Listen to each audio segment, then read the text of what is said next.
J'ai vu beaucoup de villes détruites, j'ai vu beaucoup de villes bombardées, j'ai vu beaucoup d'endroits du monde où la guerre avait tout ravagé. L'aviation israélienne commence une série de frappes sur la bande de Gaza.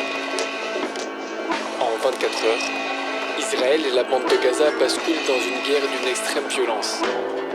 Par sa brutalité, ses victimes civiles et sa concentration géographique, ce conflit va marquer l'histoire.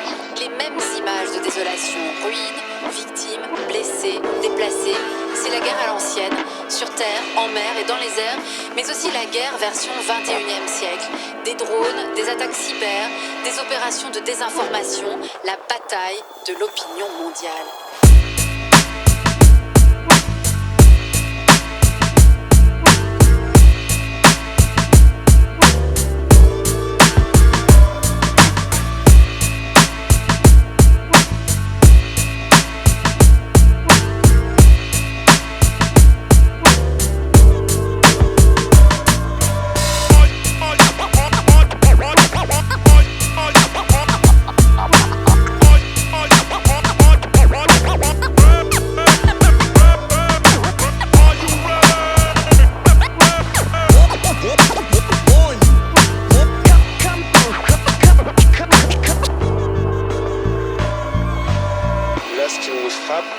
C'est que le chaos vient par le silence. Le personnel médical ne parle pas.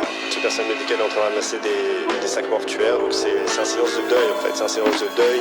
Internement d'un demi-million de personnes dans des camps, travaux forcés, stérilisation, assassinats et bien d'autres violations des droits humains.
Cette guerre très médiatisée, avec ses images de villes bombardées et de colonnes de chars, cache d'autres types de conflits beaucoup plus nombreux, des conflits à l'intérieur d'un État. Dans un monde désormais multipolaire, le système de sécurité collective des Nations Unies est remis en cause de toutes parts, les guerres se multiplient et se transforment.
Sombre des derniers mois, qui se souvient encore qu'à l'aube des années 2020, on se réjouissait de constater que les guerres interétatiques semblaient en voie de disparition.